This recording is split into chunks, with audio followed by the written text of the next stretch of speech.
Welcome back, class. I hope this 1 week holiday gives you sufficient time to at least rest from whatever classes you have and gain enough motivation to start your lecture class fresh for this new week of semester. Yeah? I know most of you are mainly stuck with assignments and revision for your upcoming midterm test. However, please always take a good care of yourself. Yeah? Okay, without wasting too much time of yours, let us start with our lesson for today. We are going to continue the topics in chapter 4 for this week. Okay, class, this is the syllabus content for today's topic. Okay, for the first topic, we are going to look at Mahadarism. The period is from 1987 until 1998. And then the second topic, which is 4.5, Political Reformation and the Rise of New Politics. I have divided the period into three. The first period is from 1998 until 2003. And then second period is 2003 until 2009. And then the third period is from 2009 until 2018. And then the third topic, which is 4.6, is Malaysia Baharu. The period is from 2018 until current era. So this is from the last week slide. I just put it here. And then I have revised some of it. So please take a look at only this one. Don't just ignore the last week slide, yeah? Okay, so for point number 1 and number 2, which is the first and the second phase, we already touched last week. So for this week, we're going to look at the third, the fourth, and the fifth phase of Malaysian democracy. Yeah? So the third one, Mahathir's personal dominance, or we will be calling it Mahadarism, but with an ambivalent, repressive, responsive admixture of regime maintenance. Okay, the period is from 1987 until 1998. Okay, and then we are going to look at political reformation and the rise of new politics, which is also called the deliberative democracy era. Okay, these are the one with three era just now: 1998 until 2003, 2003 until 2009, followed by 2009 until 2018. And then the third one, the third phase for this week, the regime change and the emergence of Malaysia Baharu or New Malaysia, period from 2018 until current time. Yeah. So point 3, 4, 5, we're going to look at it in detail shortly.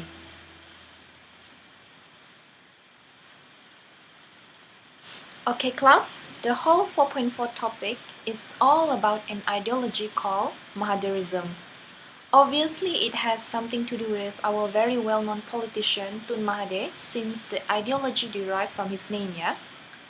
Mahathir was sworn in as Prime Minister on 16 July 1981, replacing Tun Hussein On's position in the government. And then he appointed Tun Musa bin Hitam as the Deputy Prime Minister. His years of administrating and in power from 1981 to 1987 is seen as his early years of Malaysian political dominance. Meanwhile, started from 1987, it is the exerting power era for Tun Mahathir. So what is exactly Mahadarism? Okay, we're going to look at it. Oh my goodness.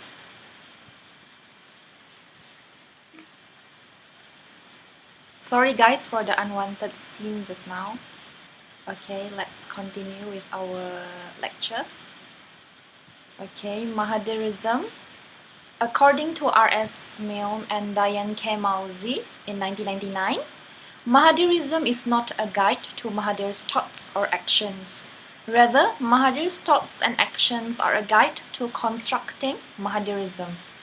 Mahadarism is an exercise in allocating thoughts into logical categories with the aim of achieving intellectual satisfaction and understanding. And then, it is actually a term introduced by Ku Buteik in 1995, the author of Paradoxes of Mahadarism, an intellectual biography of Mahathir Mohamad, Kuala Lumpur, Oxford University Press, 1995. I have this article, yeah, if you wanna get this from me, so just let me know. Okay, we move on to the point itself. 4.4, Mahadarism, the period era from 1987 to 1998. So Mahadarism, it involves leadership style and self-philosophy translated by Dr. Mahathir in his practice when governing the country. So Tun Mahathir era represents a form of democracy by his own molding, emphasizing on political stability, economic prosperity, and development of the country. Mainly political development, yeah. During his period of reign, he successfully transformed Malaysia to become a nation in terms of its economy and political stability. Many scholars note that his success is due to his autocratic rule. If you still remember, what is the meaning of autocratic? With his allergy to the opposition, he could implement his policies without much hindrance. Many consider the success of Tun Mahathir is not only due to the autocratic attitude, but also due to his Mahadarism approach.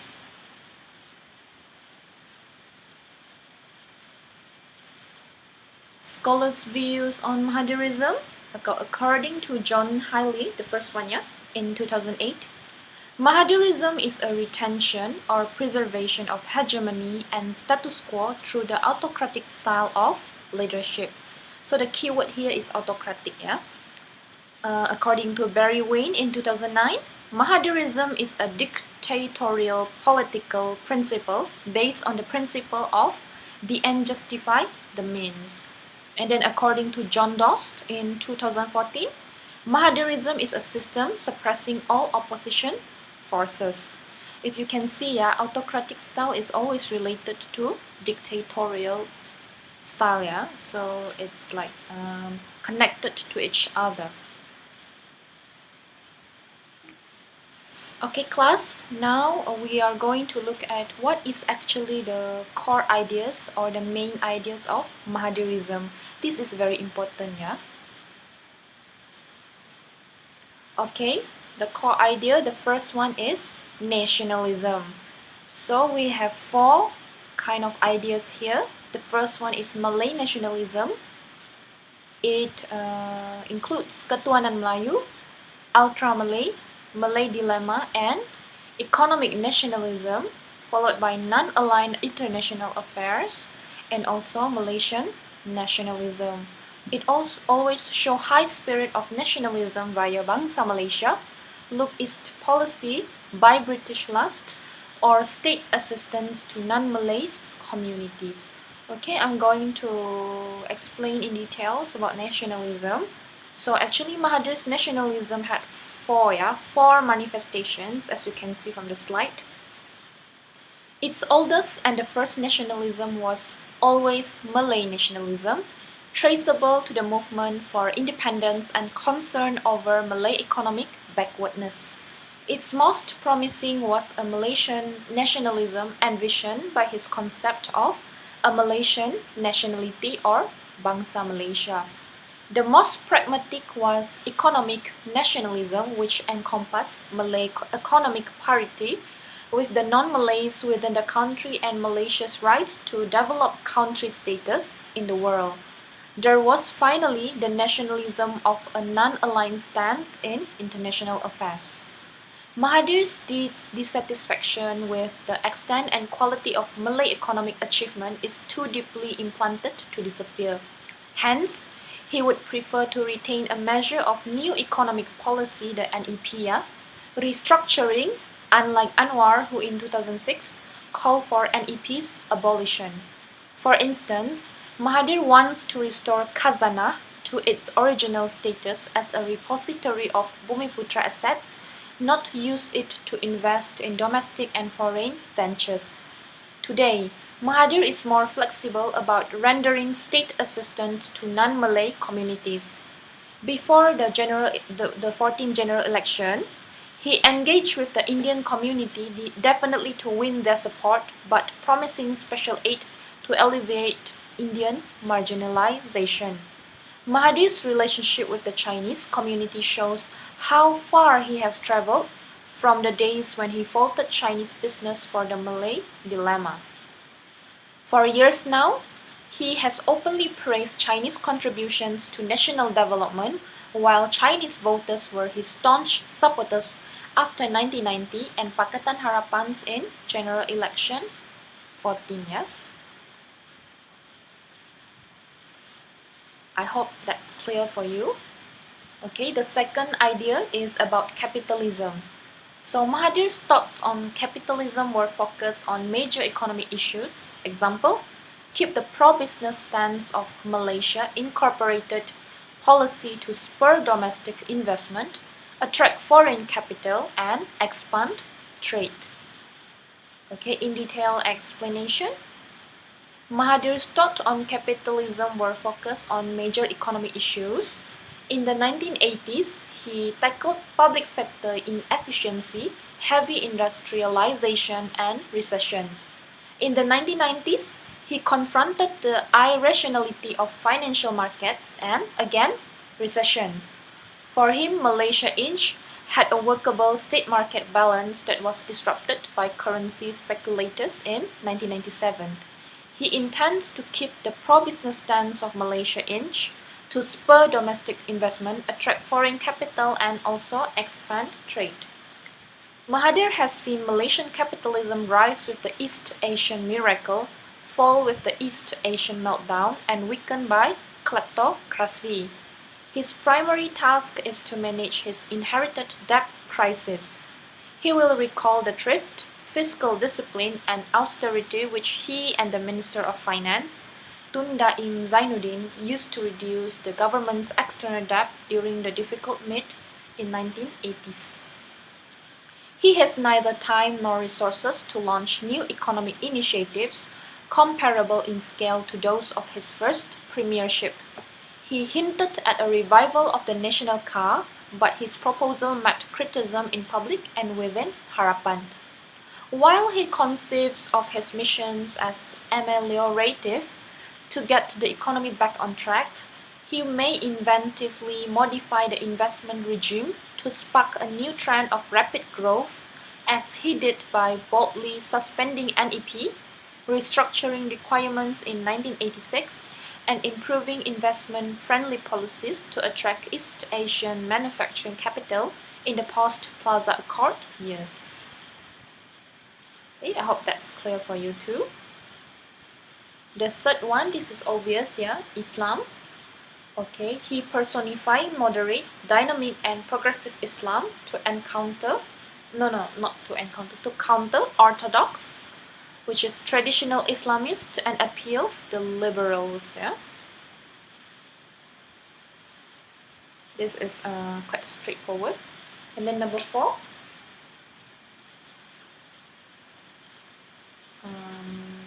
I think I have something to say here. Islam. Okay. So Mahathir retains his long-held positions on Islam. Yeah? He enjoins Islam to work with good Islamic values and to live by religious moderation and tolerance among themselves and with non-Muslims. He spent little time on religious issues before the general election 14.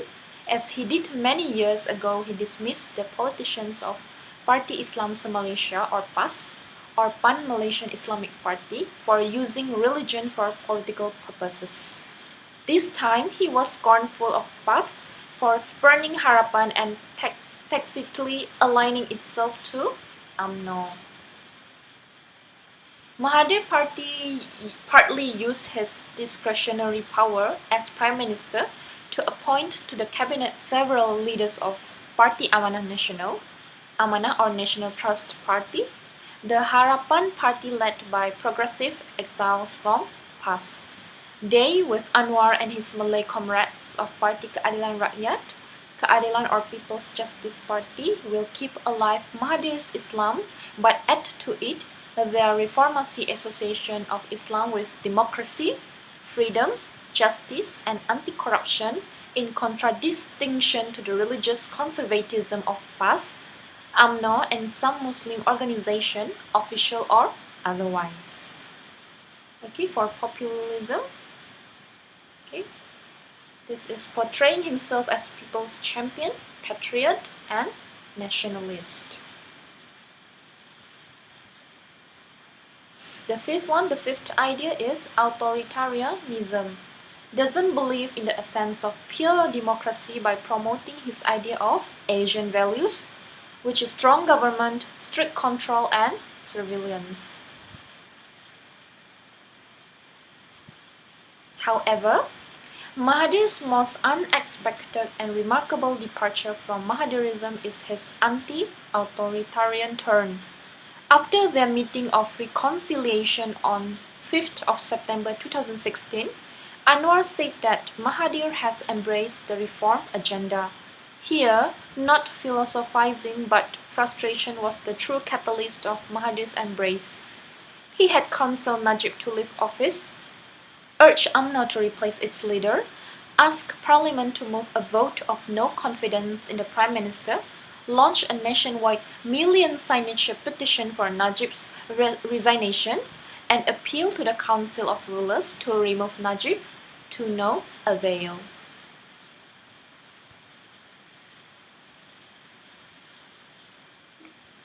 Okay, next one. Okay, Rusdi, Omar, and Siva Murugan Pandian in 2006 defines Mahadarism as form of thought and philosophy. For them, Dr. Mahathir's thought and philosophy are number 1, siapa paling kuat, dia yang berkuasa, might is right. And then number 2, emphasizing on Asian values, we will highlight on this later on. Number 3, the law can be influenced by culture and civilization of their own society. And number 4, creation of social justice through economy. So Asian values is one of Tun Mahathir's contribution. Yeah? So he emphasized on these values. So the first one, Asian values, yeah, emphasize on the community rather than the individual. Second, emphasize on family loyalty. Third, favoring order and harmony over personal freedom. Fourth, reject or refusal to compartmentalize religion away from other spheres of life.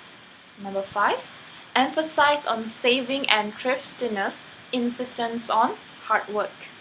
And then number 6, respect for authority or government, a belief that government and business need not necessarily be natural adversaries or rivals. Yeah?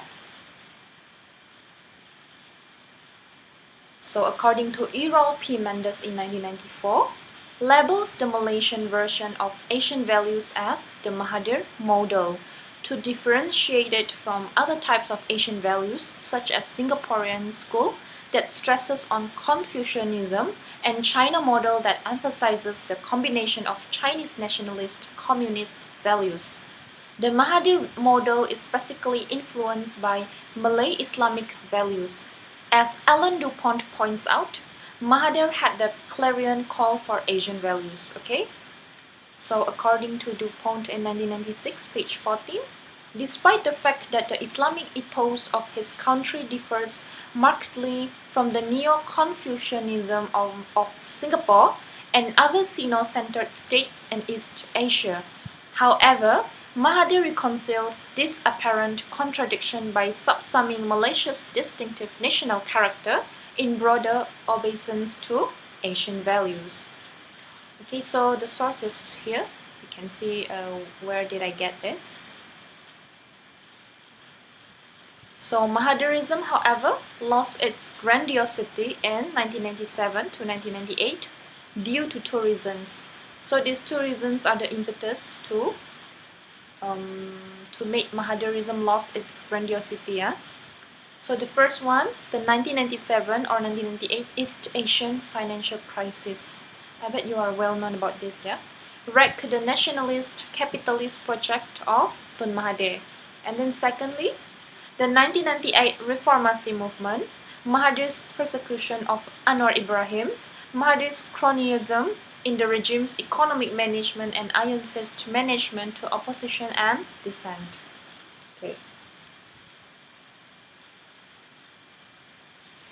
Mahadarism seemed of no matter when the next two prime ministers, Abdullah Ahmad Badawi and Najib Abdul Razak, dissociated themselves from Mahathir's legacy beyond intoning their fidelity to Vision 2020. Now let's take a look at the Reformacy. The Reformacy was a protest movement that began in September 1998 throughout Malaysia, initiated by Anwar Ibrahim after his sacking as Deputy Prime Minister by the country's then Prime Minister Mahathir Mohamad in the same month. Reform for social equality, social justice and meritocracy. Impetus of the political shift in Malaysian democracy and the end of Mahadarism. So class, the rise of Reformacy Movement in the late 1990s has become an important milestone for the democratization process in Malaysia. In the period before the Reformacy Movement, outstanding economic growth granted a significant legitimacy to the authoritarian regime. However, the Asian financial crisis in 1997 resulted in the emergence of the Reformacy Movement, which was responsible for the spread of democratic ideas in Malaysian society. Okay guys, we move on to the next phase of political development in Malaysia, which is the deliberative democracy phase, or the political reformation and the rise of new politics, and the period is from 1998 till 2018. Okay, deliberative democracy actually refers simply to a conception of democratic government that secures a central place for reasoned discussion or rational deliberation in political life. In a simple understanding, deliberation is an approach to decision making in which citizens consider relevant facts from multiple points of view, converse with one another to think critically about options before them and enlarge their perspectives, opinions and understandings. Meaning to say, deliberative democracy or discursive democracy is actually a form of democracy in which deliberation is central to decision making. It adopts elements of both consensus decision making and majority rule. Okay, so shift in Malaysia's political arena toward deliberative democracy due to or the reasons to the shift of political democracy in Malaysia. The first one is Barisan Nasional's opposition politics. Second, the civil society movement. Third, the new media. And fourth, the new set of voters. These factors have managed to transform Malaysian society and open space for public participation and deliberation. So that means the Mahadarism era is shifting to deliberative democracy. So the reasons of the shifting from Mahadarism to deliberative democracy are due to these four reasons. Okay. I'm not going to talk a lot about these four reasons because later on I will give you article and then I'm going to ask you to do some work based on the article. Alright guys, before I move on to the next slide, I just want to explain a little bit about maybe you guys have some confusion related to the political reformation term and also reformacy term, Okay, here. Reformacy term refers to the movement here. So, why reformacy movement is important in terms of Malaysian politics? So, in here, reformacy movement can be an indicator to show the loss of Mahadarism grandiosity. So that means that reformacy movement is the indicator or the impetus for the ending of Mahadarism. Meanwhile, for political reformation, it is a phase, a stage in Malaysian political shifting. So that means political reformation here refers to the deliberative democracy. Deliberative democracy is another phase after Mahadarism phase. So don't get confused between Reformacy Movement and political reformation, yeah? So in a simple understanding, if you still don't understand, Reformacy Movement is an indicator to the ending of Mahadarism. Meanwhile, political reformation means another era or another phase of political development in Malaysia. Or it also refers to deliberative democracy era. Can you guys get the clear picture now? Okay, never mind. I'll just move on to the next one. Okay, so this is the next period, yeah? This is the new era already. So Tun Abdullah bin Haji Ahmad Badawi is in power, started from 2003 to 2009, yeah? It's a very short period of reign, yeah? So the resumption of Abdullah or Paklah under the administration of Tun Mahathir led to the transition of a new phase. This is what I've been telling you from earlier on. Abdullah was the 5th Prime Minister of Malaysia from October 31st, 2003 until April 3rd, 2009. Abdullah's reign emphasized on researching the achievements in maintaining a balance and steadiness of his predecessors, to proceed with development plans based on previous agenda but through new and different methods. This is very straightforward, yeah, I'm going to read it all. Just read it all. Throughout his 5-year role in administration, his core emphasis has actually brought about a new awakening, although it has been said that his goals are still to achieve and realize Vision 2020 and Mission 2057. Differences in backgrounds among the main leaders of the country previously greatly influenced the effects on worldview, rudiments, and his political legitimacy. Okay, Islam Hadari is among the main contribution of Paklah, yeah?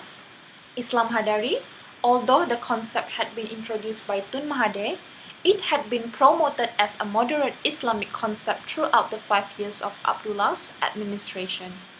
Under this banner of Islam Hadari, further development is carried out, including the allocation of 50,000 ringgit for each parliamentary area as an activity to be conducted by the Constituency Council. It does not single out non-Muslim parliamentary members who have always been elected to chair the Islam Hadari Constituency Committee.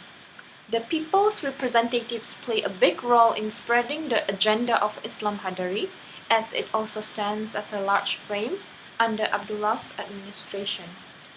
Foreign communities look upon Malaysia as an exemplary Islamic country among other countries, and this received further positive feedback on the Islam Hadari principle from President Bush during the recent Asia-Pacific Economic Corporation (APEC) in Sydney, as well as praises from other main global leaders from Australia, New Zealand, and Germany.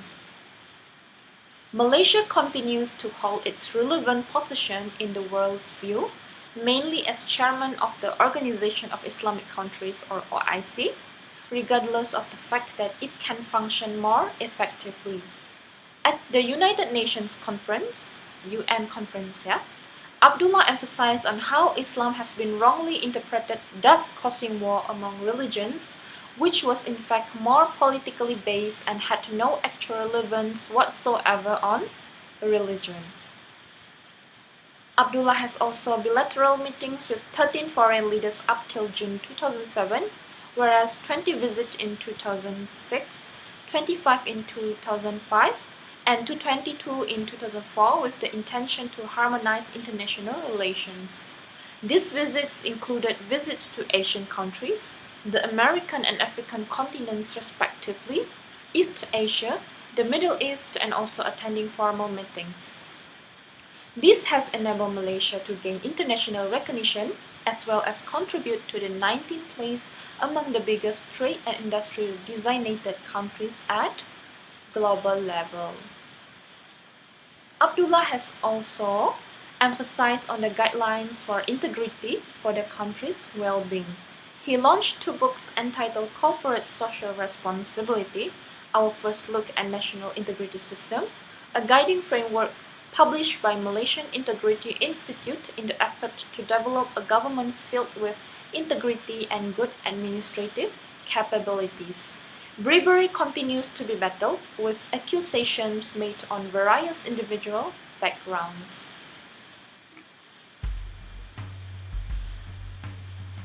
Next one.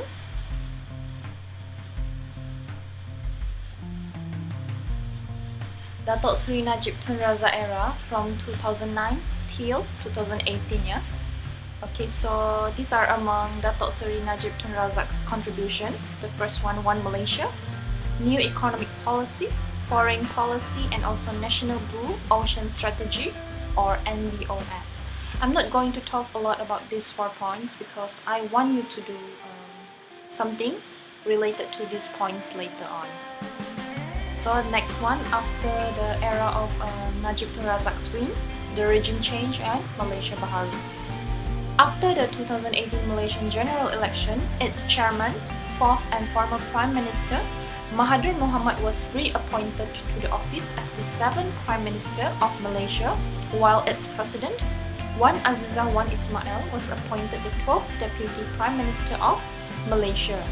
Pakatan Harapan administration is the shortest serving in the history of Malaysia, by only serving for almost 22 months, not even reaching 2 years and half of its term as a government. So guys, I think you're happy with the ending. So yeah, that's the end of our lecture for chapter 4. Okay, so thank you for your attention. As usual, please stay safe and take care.